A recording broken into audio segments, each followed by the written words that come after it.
Deep work part 3।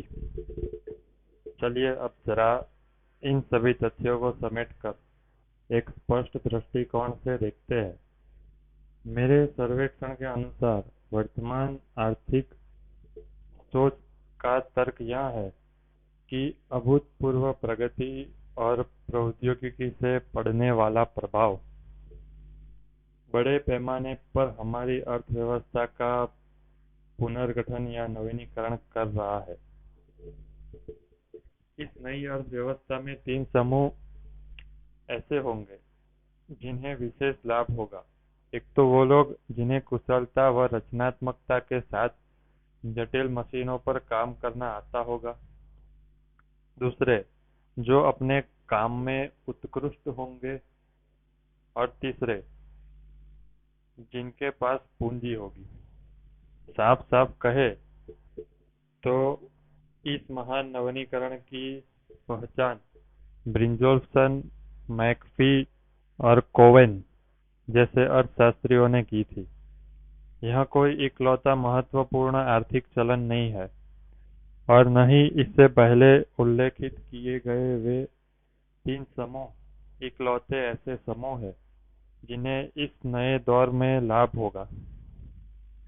पर इस किताब में जिस मसले पर चर्चा की जा रही है उसके लिहाज से काम की बात यह है कि ये चलन भले ही इकलौता चलन न हो पर फिर भी यह महत्वपूर्ण है और इस तरह से समूह भले ही इकलौते समूह न हो पर इसकी उन्नति तय है।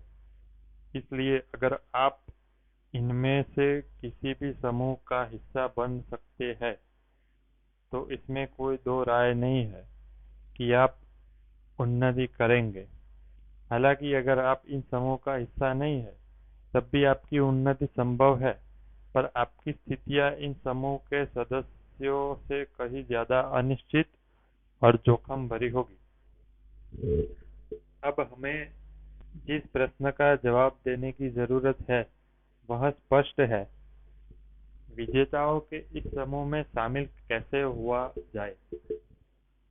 मैं आपके बढ़ते उत्साह को कम नहीं करना चाहता, लेकिन फिर भी मुझे सबसे पहले यह स्वीकार करना होगा कि मेरे पास ऐसा कोई रहस्य नहीं है जिसे जानकर आप फटाफट पूंजी जुटाने में कामयाब हो जाएंगे और अगले जॉन डॉयर बन जाएंगे।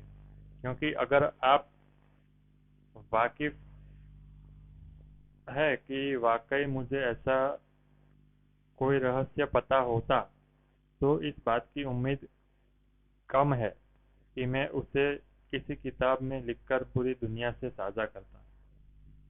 हालांकि बहुत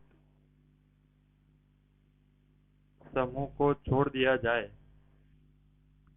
हालांकि अगर इस एक समूह को छोड़ दिया जाए तो विजेताओं को 2 अन्य समूह आपकी पहुंच में है। आगे हम इस विषय पर चर्चा करेंगे कि उन 2 समूह तक कैसे पहुंचा जाए।